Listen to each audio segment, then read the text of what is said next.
Vous croyez que le marché bouge au hasard.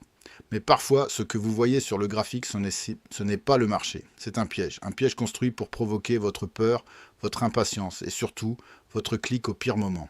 Je suis Xavier Dorvel et aujourd'hui, je vais vous montrer comment reconnaître une manipulation de marché avant qu'elle ne vous fasse acheter le sommet ou vendre le creux. Parce que dans la crypto, le danger ne vient pas seulement de la volatilité, il vient de ce que cette volatilité fait à votre cerveau. Vous regardez Bitcoin monter brutalement, vous vous dites « ça y est, le train part, sans moi », vous entrez. Quelques minutes plus tard, le prix chute, vous paniquez, vous sortez. Puis le marché remonte sans vous, et là vous avez cette sensation terrible, comme si quelqu'un avait vu votre ordre, comme si le marché avait attendu votre décision, juste pour faire l'inverse. Alors, est-ce que le marché vous vise personnellement? Non, mais est-ce que certains mouvements sont conçus pour aspirer la foule dans la mauvaise direction? Oui, et c'est exactement ce que nous allons décoder. Une manipulation de marché, ce n'est pas toujours un grand complot visible. Ce n'est pas forcément une main mystérieuse qui contrôle tout. Souvent, c'est beaucoup plus subtil. C'est une combinaison de liquidité, d'émotions collectives, d'ordre mal placé et de réactions prévisibles. En clair, si tout le monde pense la même chose, au même moment, le marché devient vulnérable. Et quand le marché devient vulnérable, les acteurs les mieux préparés savent où appuyer. Le premier signe, c'est le mouvement trop évident. Quand un graphique semble vous crier « achète maintenant, attention ». Quand une bougie verte explose après une longue attente, quand les réseaux s'enflamment, quand tout le monde répète que le départ est confirmé, vous devez ralentir, pas fuir, pas paniquer. Ralentir, parce que les meilleurs pièges sont toujours habillés en opportunités évidentes. Un vrai mouvement solide laisse souvent des indices. Il construit une base, il accepte les retours. Il montre de la cohérence. Un mouvement manipulé, lui, a souvent quelque chose de théâtral. Il va vite, il fait du bruit, il oblige les retardataires à entrer sans réfléchir. Et surtout, il se produit souvent dans une zone où beaucoup de traders ont placé leurs ordres de protection. Ces ordres, on les appelle souvent des stops. C'est simplement le niveau où un trader accepte de sortir si le marché va contre lui. Le problème, c'est que la majorité place ces niveaux aux mêmes endroits, sous un ancien creux, au-dessus d'un ancien sommet, juste derrière un chiffre rond. Et quand trop d'ordres se concentrent au même endroit, cela devient une cible. Imaginez une foule dans un couloir. Si tout le monde se tient devant la même porte, il suffit d'une poussée pour créer un mouvement brutal. Le marché fonctionne parfois comme ça. Il va chercher cette porte, il déclenche les ordres, il crée une accélération. Puis il repart dans l'autre sens. C'est pour cela qu'un faux signal est souvent plus rapide qu'un vrai signal. Le faux signal doit surprendre, il doit forcer une réaction. Il doit faire croire que vous n'avez plus le temps. Et dès qu'un marché vous donne l'impression que vous devez agir immédiatement, vous devez entendre une alarme intérieure. Parce que l'urgence est l'outil préféré de la manipulation. Regardez bien ce scénario. Bitcoin évolue calmement pendant plusieurs heures. Tout le monde attend une cassure. Le prix monte au-dessus d'une résistance visible. La résistance c'est une zone où le prix avait déjà bloqué. Beaucoup se disent « si ça passe, j'achète ». La cassure arrive, les acheteurs entrent, les vendeurs paniquent. Le volume monte, puis soudain, la bougie se retourne. Le prix repasse sous la résistance. Et tous ceux qui ont acheté la cassure se retrouvent coincés. Ce mouvement porte un nom simple dans l'esprit du trader. Un piège. Pas besoin de vocabulaire compliqué. Vous avez une porte qui semblait s'ouvrir. La foule entre. La porte se referme. Maintenant, la question importante est celle-ci. Comment éviter d'être la foule? La réponse commence par un principe. Ne confondez jamais mouvement et validation. Un prix qui bouge ne prouve pas que le mouvement est sain. Une bougie forte ne prouve pas que les acheteurs contrôlent durablement. Un pic de volume ne prouve pas que le marché est honnête. Vous devez attendre le comportement après le mouvement. C'est là que la vérité apparaît. Si le prix casse un niveau, puis reste au-dessus, respire, consolide et refuse de redescendre, le signal devient plus crédible. Mais si le prix casse, accélère, puis revient immédiatement dans la zone précédente, vous devez vous méfier. La manipulation aime les allers-retours violents. Elle montre une direction, puis l'annule. Elle crée une certitude, puis la détruit. Et ce choc émotionnel fait prendre de mauvaises décisions. Maintenant, parlons de votre cerveau. Parce que la manipulation de marché n'a de pouvoir que si elle manipule d'abord votre psychologie. Quand vous voyez une hausse rapide, votre cerveau imagine le gain manqué. Il ne voit plus le risque. Il voit la douleur de rester à côté. Cette douleur est puissante. Elle vous pousse à cliquer. Elle vous dit, si vous attendez, vous allez regretter. Mais le trading récompense rarement ceux qui veulent éviter un regret immédiat. Il récompense ceux qui savent accepter de rater un mouvement. Oui, vous devez accepter de rater certains trains, parce que tous les trains ne vont pas dans la bonne direction. Certains sont juste là pour attirer les passagers avant de reculer. À l'inverse, quand le prix chute violemment, votre cerveau imagine la catastrophe. Il ne voit plus la structure, il voit votre capital disparaître. Il vous dit « Sors maintenant, sauve ce qui reste ». Et parfois, cette chute n'est qu'une chasse à la liquidité. Une chasse à la liquidité, c'est un mouvement qui va chercher des ordres concentrés pour provoquer des ventes forcées ou des achats forcés avant de repartir. La liquidité, c'est simplement la présence d'ordre disponible sur le marché. Plus il y a d'ordre à un endroit, plus cet endroit attire le prix. C'est contre-intuitif. Mais c'est essentiel, le prix ne va pas seulement là où les gens pensent qu'il devrait aller. Il va souvent là où il y a assez d'ordre pour permettre aux gros acteurs d'entrer ou sortir. Et ces zones sont souvent visibles. C'est pour cela que les niveaux trop parfaits sont dangereux, un support que tout le monde regarde, une résistance tracée partout, un ancien sommet commenté en boucle, un chiffre rond répété par la foule. Plus un niveau devient populaire, plus il peut devenir exploitable. Alors, que faire ? Vous ne devez pas ignorer ces niveaux, vous devez les regarder autrement. Pas comme des lignes magiques, mais comme des zones de réaction. Vous vous demandez, que fait le prix quand il arrive ici ? Est-ce qu'il traverse avec force puis tient ? Ou est-ce qu'il pique au-dessus, attrape les acheteurs puis rejette ? Est-ce qu'il casse en dessous, fait paniquer les vendeurs puis réintègre rapidement ? Le mot-clé, c'est réintégrer. Quand le prix sort d'une zone puis revient vite dedans, cela révèle souvent un faux mouvement. Et les faux mouvements sont des messages. Ils vous disent que la première impression était probablement trompeuse. Si cette vidéo vous aide déjà à voir les graphiques autrement, pensez à vous abonner. Mettez un like, cela m'aide à partager ce contenu à plus de personnes. Et dites-moi en commentaire quelle manipulation vous a déjà piégé. Une fausse cassure, une chute brutale, ou une hausse qui semblait impossible à rater. Votre expérience peut aider d'autres traders à éviter la même erreur. Reprenons. Un autre signe de manipulation, c'est le décalage entre le prix et l'ambiance. Parfois, le marché monte, mais la qualité du mouvement est faible. Les bougies semblent grandes, mais chaque impulsion est rapidement vendue. Les acheteurs arrivent tard. Les vendeurs reprennent vite la main. Le graphique monte, mais il transpire la fragilité. A l'inverse, un marché peut baisser, mais refuser de s'effondrer. Chaque chute est absorbée. Les vendeurs poussent, mais le prix remonte. Cela peut signaler que la peur est utilisée pour accumuler. Accumuler, cela veut dire construire une position progressivement. Pas tout acheter en une fois, mais profiter de la panique pour récupérer des actifs à meilleur prix. Dans la crypto, ces passes sont fréquentes. Le marché aime secouer. Il aime fatiguer. Il aime faire douter. Il aime transformer les impatients en liquidités. C'est brutal, mais c'est la réalité. Votre avantage ne vient pas du fait de prédire chaque mouvement. Votre avantage vient du fait de ne pas réagir comme la majorité. Vous devez apprendre à reconnaître les moments où votre émotion devient trop forte. Si vous sentez que vous devez absolument entrer, pause. Si vous sentez que vous devez absolument sortir, pause. Si vous sentez que le marché vous provoque, pause. Une décision prise en état de tension est rarement une décision professionnelle. Un trader expérimenté ne cherche pas à avoir raison immédiatement. Il cherche à survivre assez longtemps pour laisser les probabilités travailler. Et pour cela, il refuse les pièges émotionnels. Parlons maintenant du volume. Le volume, c'est la quantité d'échanges réalisés. Beaucoup de débutants pensent qu'un gros volume confirme toujours un mouvement. Ce n'est pas si simple. Un gros volume peut confirmer, mais il peut aussi marquer un piège. Tout dépend de ce qui se passe après. Si le prix monte fortement avec du volume, puis continue de monter, le marché confirme l'intérêt. Mais si le prix monte fortement avec du volume, puis retombe immédiatement, cela peut montrer que des acheteurs tardifs ont été absorbés. Absorber, cela veut dire que quelqu'un vend face à ses acheteurs sans laisser le prix continuer. C'est comme si une foule poussait une porte, mais qu'un mur invisible l'empêchait d'avancer. Vous voyez l'effort, mais vous ne voyez pas le résultat. Et dans le trading, l'effort sans résultat est une information majeure. Si beaucoup achètent, mais que le prix ne monte plus, attention. Si beaucoup vendent, mais que le prix ne baisse plus, attention, le marché vous parle. Pas avec des mots, avec des réactions. Il faut apprendre à écouter ces réactions. Un autre piège classique, c'est la mèche. Une mèche. C'est la partie fine d'une bougie qui montre un prix touché mais rejeté. Une grande mèche au-dessus indique que le prix est monté puis a été repoussé.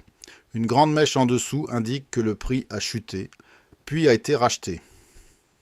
Une mèche seule ne suffit pas, mais une mèche dans une zone clé avec un retour rapide peut être un signal puissant.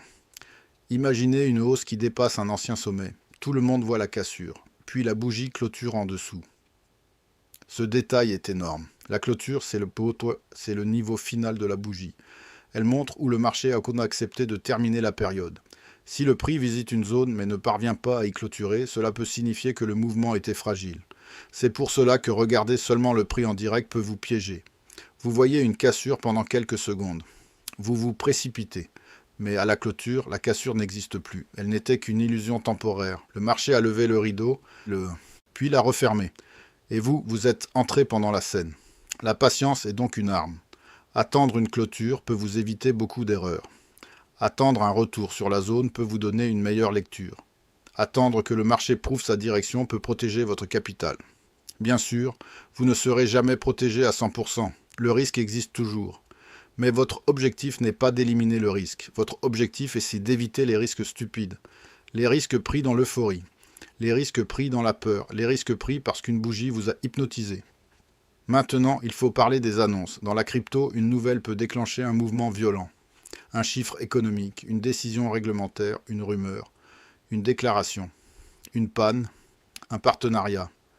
Le problème, c'est que le marché réagit souvent avant que vous ayez compris.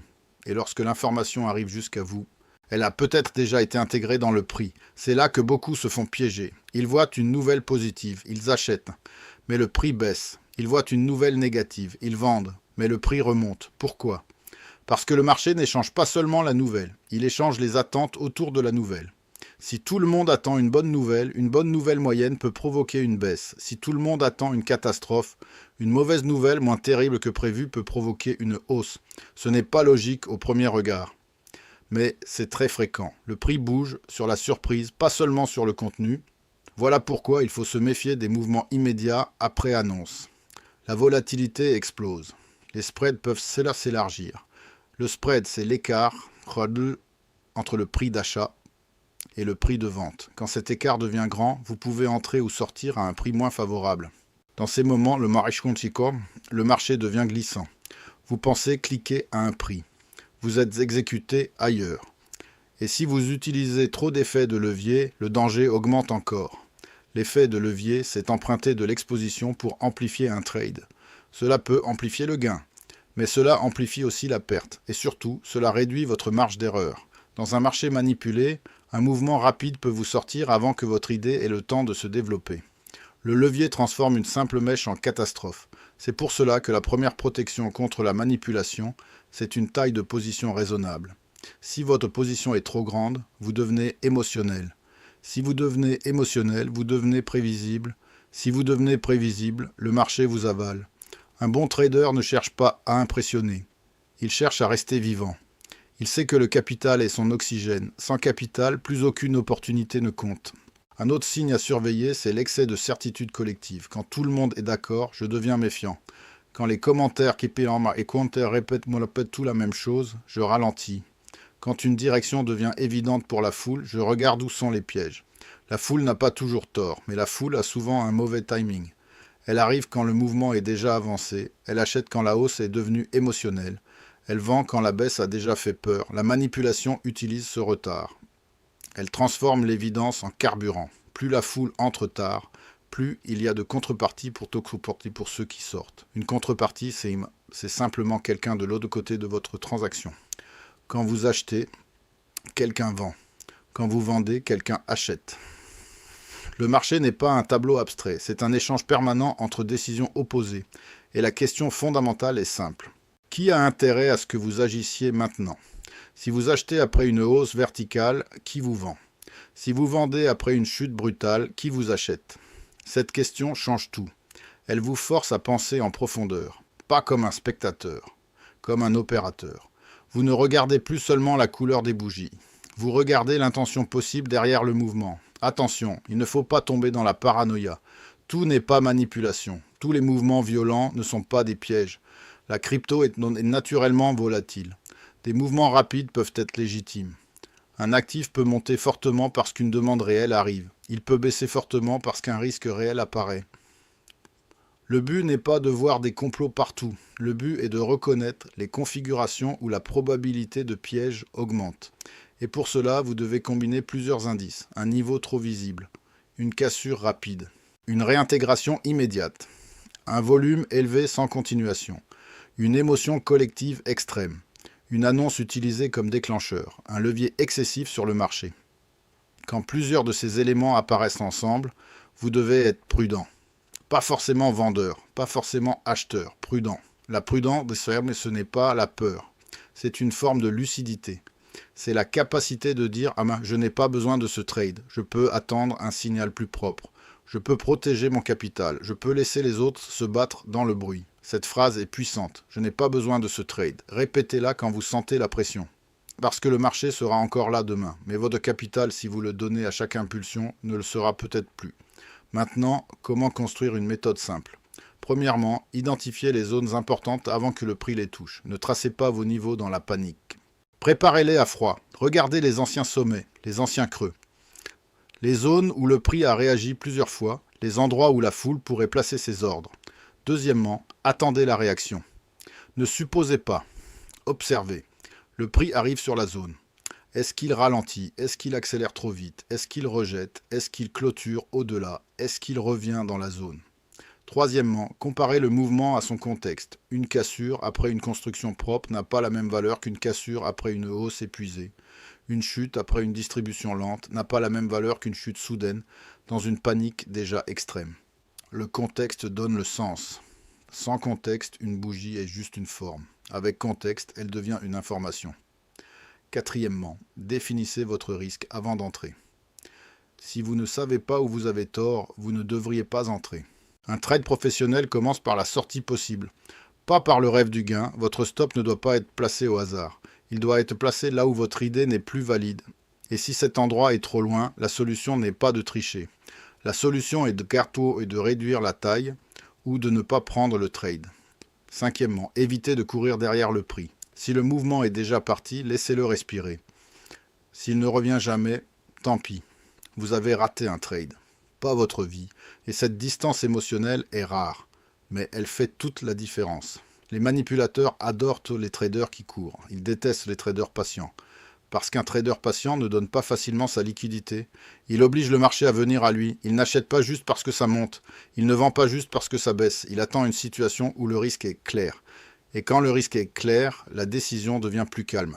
Un autre point essentiel, c'est le temps. Sur une petite unité de temps, tout semble dramatique. Une bougie d'une minute peut faire battre votre cœur. Mais sur une unité plus grande, ce même mouvement peut être insignifiant. La manipulation est souvent plus efficace quand vous regardez trop près. Vous voyez chaque vibration. Vous réagissez à chaque secousse. Vous oubliez la tendance générale. Prenez du recul. Regardez plusieurs horizons. Si un mouvement semble énorme sur quelques minutes, mais minuscule sur plusieurs heures, ne lui donnez pas plus d'importance qu'il ne mérite. Le recul casse l'hypnose. Il vous remet dans une lecture plus calme. Et dans la crypto, le calme est un avantage compétitif. Il y a aussi la question des liquidations. Une liquidation arrive quand une position à levier est fermée automatiquement parce que la perte dépasse la marge disponible. Dans les marchés très spéculatifs, ces liquidations peuvent créer des cascades. Le prix baisse. Les positions acheteuses sont liquidées. Ces liquidations provoquent encore plus de ventes. Le prix baisse davantage. Puis quand la cascade se termine, le marché peut rebondir fortement. Ce rebond ne signifie pas toujours que tout va bien. Il peut simplement venir du fait que la pression forcée a disparu. Même chose dans l'autre sens. Une hausse peut liquider des vendeurs à découvert. Ces vendeurs doivent racheter. Le rachat pousse le prix plus haut. Puis, quand la pression se calme, le marché peut retomber. Comprendre cela vous aide à ne pas confondre accélération forcée et tendance saine. Une tendance saine se construit. Une cascade se consume. Elle brûle vite, puis elle laisse souvent un vide. Votre travail, c'est de distinguer le feu durable de l'explosion. Et pour cela, encore une fois, regardez la suite. Le prix tient-il ses gains? Le prix conserve-t-il sa zone? Le prix respecte-t-il les acheteurs ou les vendeurs? La vérité est rarement dans la première bougie. Elle est dans les bougies qui suivent. Je veux maintenant vous donner une image simple. Imaginez un pêcheur. Il ne jette pas son hameçon au hasard. Il observe où les poissons se regroupent. Il sait où placer l'appât. Sur le marché, les zones de liquidité sont ces regroupements. Les ordres de la foule sont les poissons. Et le mouvement brusque est parfois l'appât. Si vous comprenez cela, vous cessez de mordre à chaque mouvement brillant. Vous commencez à demander « Pourquoi maintenant ? Pourquoi ici ? Pourquoi si vite ? Pourquoi tout le monde le voit ?» Ces questions vous protègent, elles ne vous rendent pas invincible, mais elles vous rendent moins facile à piéger, et c'est déjà énorme. Parce que beaucoup de traders ne perdent pas parce qu'ils ne savent rien, ils perdent parce qu'ils savent, mais n'appliquent pas sous pression, ils connaissent les règles, puis une bougie arrive, la peur de rater prend le contrôle. Ils oublient tout, alors il faut simplifier. Avant chaque trade, posez-vous 3 questions. Est-ce que j'entre par analyse ou par émotion? Est-ce que le niveau est propre ou trop évident? Est-ce que je sais exactement où mon idée est invalidée? Si vous ne pouvez pas répondre calmement, vous n'êtes pas prêt. La discipline n'est pas spectaculaire, mais elle paie plus que l'excitation. La manipulation de marché existe parce que les comportements humains se répètent. La peur se répète, l'avidité se répète, l'impatience se répète, l'excès de confiance se répète. Et tant que ces émotions existeront, les pièges existeront. Mais la bonne nouvelle, c'est que vous pouvez changer votre rôle. Vous n'êtes pas obligé d'être la personne qui achète au sommet. Vous n'êtes pas obligé d'être la personne qui vend au creux. Vous pouvez devenir celui qui observe, qui attend, qui comprend et qui agit seulement quand le marché donne une vraie opportunité. Cela demande du temps. Cela demande des erreurs. Cela demande de revoir vos trades avec honnêteté. Pas pour vous juger, mais pour apprendre.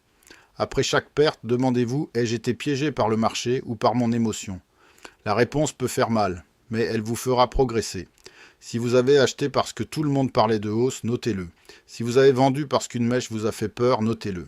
Si vous avez déplacé votre stop parce que vous refusiez d'avoir tort, notez-le. Votre journal de trading devient alors un miroir, et ce miroir révèle les manipulations qui fonctionnent sur vous.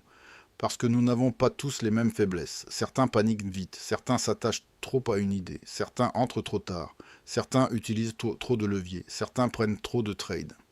Connaître votre faiblesse personnelle, c'est réduire le pouvoir du marché sur vous. La manipulation n'est efficace que si elle trouve une porte ouverte. Fermez cette porte, construisez vos règles, respectez votre risque, attendez vos zones, refusez l'urgence et surtout, gardez votre indépendance mentale. Dans la crypto, les opinions circulent vite, les prédictions changent chaque jour, les émotions sont contagieuses. Si vous absorbez tout sans filtre, vous devenez instable. Vous devez écouter mais décider seul. Vous devez apprendre mais vérifier. Vous devez rester curieux mais ne pas suivre aveuglément. Le marché récompense rarement les suiveurs tardifs. Il récompense ceux qui savent de lire la foule sans devenir la foule. Alors, la prochaine fois que Bitcoin explose au-dessus d'un niveau évident, ne vous demandez pas seulement si vous devez acheter. Demandez-vous qui est piégé si ça revient. La prochaine fois qu'une chute violente traverse un support, ne vous demandez pas seulement si tout est fini. Demandez-vous qui est forcé de vendre à cet endroit. La prochaine fois qu'une annonce fait trembler le marché, ne regardez pas seulement la nouvelle, regardez la réaction. C'est là que se cache l'information, pas dans le bruit, dans le comportement. Reconnaître une manipulation de marché, c'est apprendre à voir derrière le premier mouvement. C'est comprendre que le graphique ne montre pas seulement un prix, il montre une bataille entre patience et panique, entre stratégie et impulsion, entre ceux qui préparent et ceux qui réagissent. Votre mission, ce n'est pas de gagner chaque bataille, c'est de ne pas vous battre quand le terrain est piégé. C'est d'attendre les moments où le risque est visible. C'est de protéger votre capital quand la foule s'agite. Et c'est d'agir avec clarté quand les autres perdent leurs repères. Si vous retenez une seule chose, retenez ceci. Quand le marché vous presse, ralentissez. Quand le mouvement semble trop évident, questionnez-le. Quand votre émotion crie, baissez le volume. Le marché peut manipuler les prix pendant un moment, mais il ne peut pas cliquer à votre place. C'est votre décision, votre patience, votre discipline et votre responsabilité. Dans la prochaine vidéo, nous irons encore plus loin.